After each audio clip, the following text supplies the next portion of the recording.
Je donne la parole à l'Algérie. Merci, Monsieur le Président. La guerre en cours entre la Russie et l'Ukraine se poursuit. La logique de la confrontation et de l'escalade se poursuit également, aussi bien que les tiraillements régionaux et internationaux et la polarisation. Ils continuent à imposer leur hégémonie sur le cours de ce conflit, malgré les efforts diplomatiques dernièrement qui ont réussi à réunir les deux parties dans la ville d'Istanbul, en Turquie, pour la première fois depuis plus de 3 ans.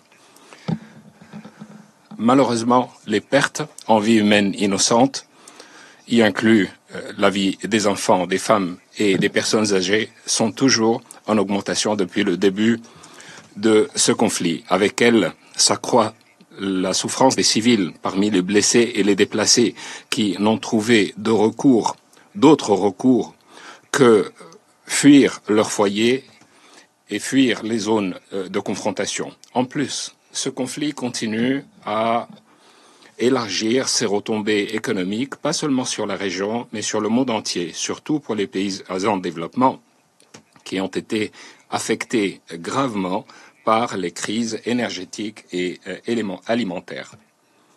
L'Algérie a mis en garde à plusieurs reprises contre le risque de l'afflux des armes et des munitions dans les zones de conflit, ce qui exacerbe généralement la férocité de la guerre et nous éloigne de tout processus politique pacifique qui pourrait aboutir à un règlement pacifique du conflit.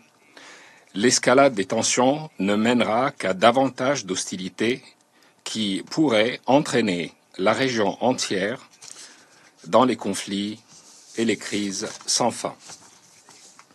Ainsi, nous voudrions aujourd'hui réitérer les points suivants. Premièrement,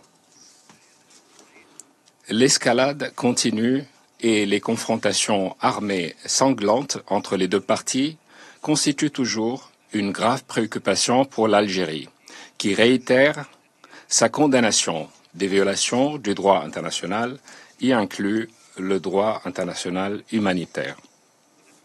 Nous appelons les parties, encore une fois, à faire preuve de retenue et à arrêter l'escalade et respecter leurs engagements internationaux et donner la priorité à la protection des civils.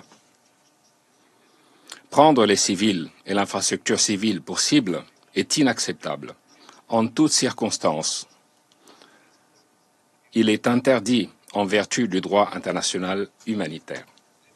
Deuxièmement, nous exprimons encore une fois notre vive préoccupation vis-à-vis de l'utilisation des armes et des munitions létales et destructives dans les zones de conflit.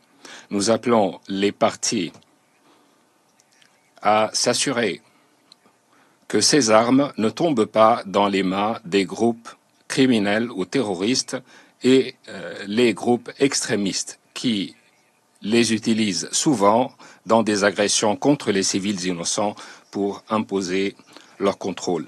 Troisièmement, nous réitérons notre appel aux parties à faire prévaloir le dialogue et à exploiter l'utilité de la diplomatie et de focaliser tous les efforts pour trouver un terrain d'entente à travers les négociations directes actuelles dans le but de cesser le feu et atteindre une paix juste et pérenne dans la région sur la base des objectifs et des buts de la Charte des Nations Unies, tout en prenant en compte leurs préoccupations sécuritaires de manière adéquate.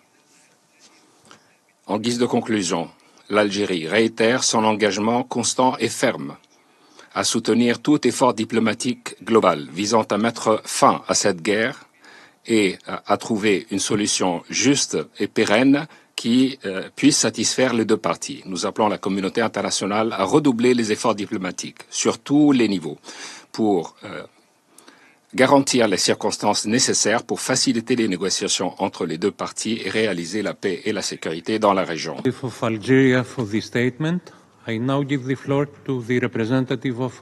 Je donne la parole au représentant des États-Unis et je remercie l'Algérie.